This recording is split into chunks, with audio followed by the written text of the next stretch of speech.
we're going to welcome in Coach Canterino from Campbell. He has popped into Running Point. Coach, how are we doing today? Good. How you guys doing? We're doing great.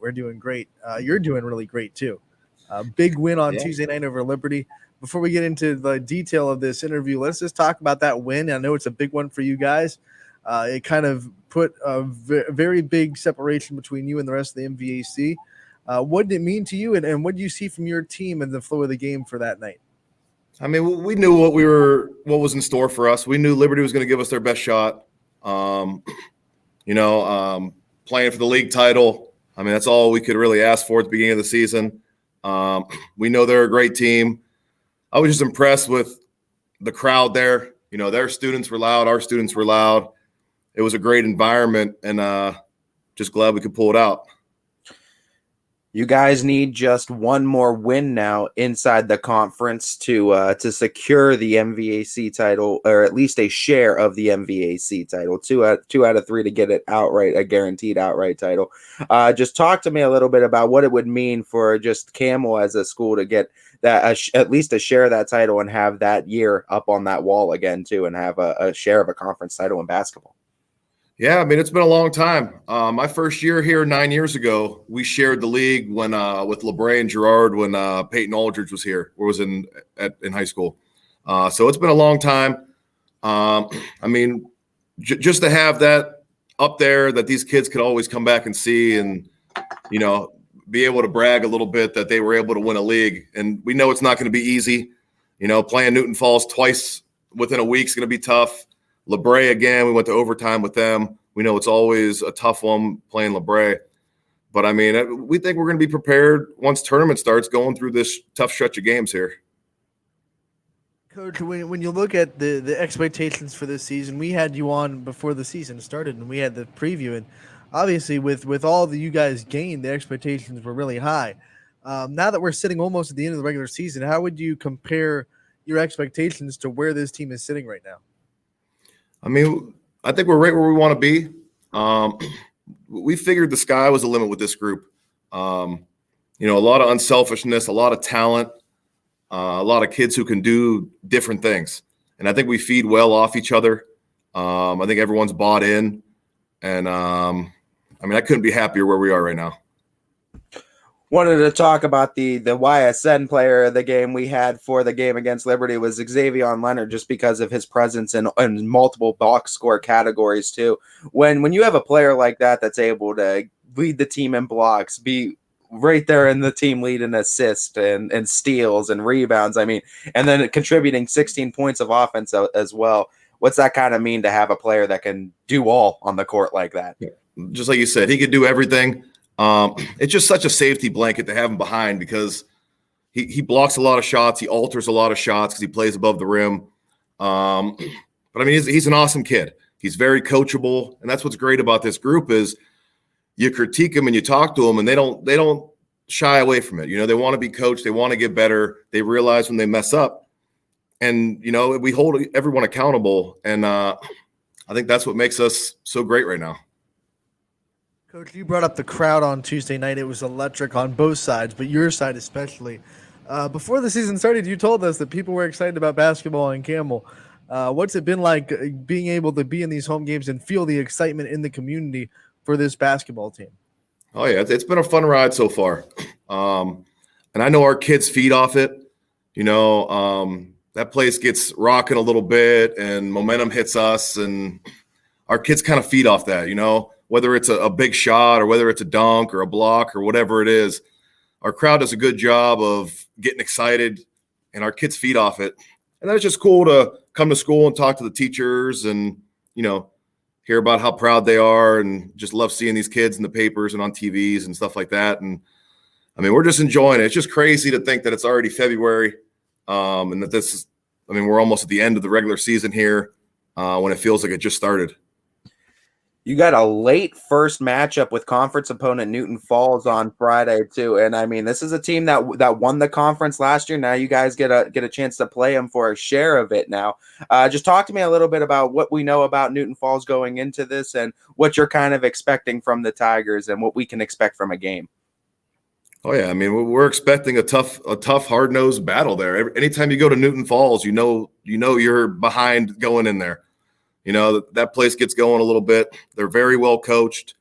The kids in the system, they know the system well. They execute in that system. But I mean, I couldn't be more impressed with their coaching staff. You know, they lost a lot last year, and just kind of watching film on them, they're tough. They're always in games, and we know it's not going to be easy. And yeah, it's kind of weird playing your first time playing them this late in the season, and then we have to play them, you know, 2 of our last 3 games. But you know, we're looking forward to the challenge. We're definitely going to see what we're made of here tomorrow night. You know, Coach, the great teams find ways to keep improving even when they're having success. So, from a coaching staff, what kind of things do you want to see your team keep improving on as we go on into the season and into the tournaments? I mean, with us, it's keep being unselfish. I think we kind of tend to get in a little funk when we get a little ISO ball. Sometimes we feel like we have to do everything as soon as we touch the ball, you know, and then when we start sharing it and looking for our teammates and stuff, we're really hard to guard. You know, we feel like whoever's in the court for us, all 5 spots are a threat to score, because all 5 can put the ball on the ground. All 5 can make jump shots, you know. So when we are executing our offense, we're really tough, and we just got to keep moving on that front and just staying humble. You know, after a big win against a rival like Liberty here with the crowd we had, it could be easy to come out flat the next game. So we're just trying to, you know, get in these kids' heads that we still have a long way to go. Kevin Moore, we know it's closing in on the 1,000 points milestone right now. And just, I believe he's around 30, 31, 32, I think somewhere 33. 33. Okay, Yeah. 33, a couple off in the range of getting it. So just talk to me a little bit in the Camel history Camel program, what it would mean to score 1,000 points for the program. Yeah, I mean, it'd be incredible. You know, he's obviously very gifted offensively. And again, from what I've been told, there's only 2 people in the 1,000-point club. So to be that 3rd member will be really special. And I mean, the kid deserves it. Like I said, offensively gifted, hard worker, you know, always trying to do extra work. And I couldn't be more proud of the kid. Coach, I know, you know, we coaches don't like to look at rankings and things like that, but you are number 1 in the YSN power ranking, and you've been there for a while now. And what's it mean to you that quote unquote, you know, media members and experts and kind of see you as far as the cream of the crop in the area with names like East Liverpool and Springfield and Louisville, teams like that you're kind of in that class and you're mentioned with those teams up there? I mean, at the end of the day, it's nice to see that. You know, I think our kids buy a little bit more into that than us as coaches do. I mean, it's always nice to be talked about. But again, at the end of the day, that's not going to change what our goals are. It's not going to change. You know, people aren't going to play any less hard because, they're the number 1 ranked team. No, we're going to get everyone's best shot. But no, it's cool to get some recognition for these kids. And I think, like I said, I think they really like seeing that up there. You guys got ranked number 2 as far as seeding goes, and into the tournament. You guys elected to take the bye. You're going to have a little bit of rest after the regular season. Talk to me in these regular season games. Obviously, goal right now first is to win the league. But what are some of the things you're trying to, I guess, shore up with these last few games before the tournament starts and you get into that little bit of rest period? Yeah, just execution. You know, we can always be better in everything, defense, offense. But again, with these last 4 games being really tough, it's going to be some good film to watch, you know, and for these kids to kind of see, you know, just like I said before, critiquing themselves, being able to adjust and learn from the tape. And like I said, what better way than 4 tough conference games to get you ready for the tournament? Coach, before I let you go, a little lighthearted question to kind of relax things. What's your favorite kind of game day thing about game day, getting ready for a game and building up to that atmosphere that you know you're going to see?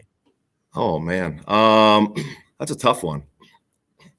I think it's just I mean, honestly, it's just passing out the jerseys and interacting with these kids and seeing the look in their eyes and, talking game plans with coaches before, but just seeing these kids focused and just ready to compete. And I don't know, just the interaction with these kids before the games is just special.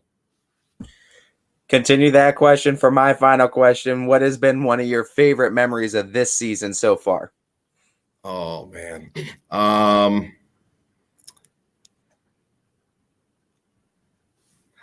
mean, the first thing that comes to mind was that Cheney game. Just to kind of get that was kind of the first time the crowd was noticeably filled.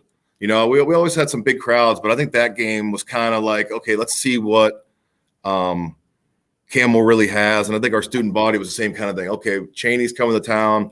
Let's see what we have here. And this place was rocking. And I think that kind of showed people around the area that, we were pretty talented and we kind of were a team that could make some noise. Coach, you definitely opened the eyes with that win. Congratulations on all the success you've had. We wish you the best of luck in the final stretch of the season. And always thank you so much for the time and coming on with us today. Absolutely. Appreciate you guys. Thank you, Coach. Coach Nick Canterino from Campbell boys basketball taking the time to join us. And we that's the second time we've talked to him. And honestly, probably not enough. Yeah, they're putting together an incredible season. He's featured a lot though with post game interviews. I know you got him a lot. Yeah, we've gotten him jealous. I want to talk to the big guy a little bit more. That's why I wanted to skip over the post game after Liberty and just bring him on the show because I wanted to talk a little bit more because it's so close to them winning a conference title. Kevin Moore so close to 1,000 points. So there's a lot of things to talk about, and I didn't want to fit that all into a post game. I'd rather just bring him on the show for a little bit of airtime.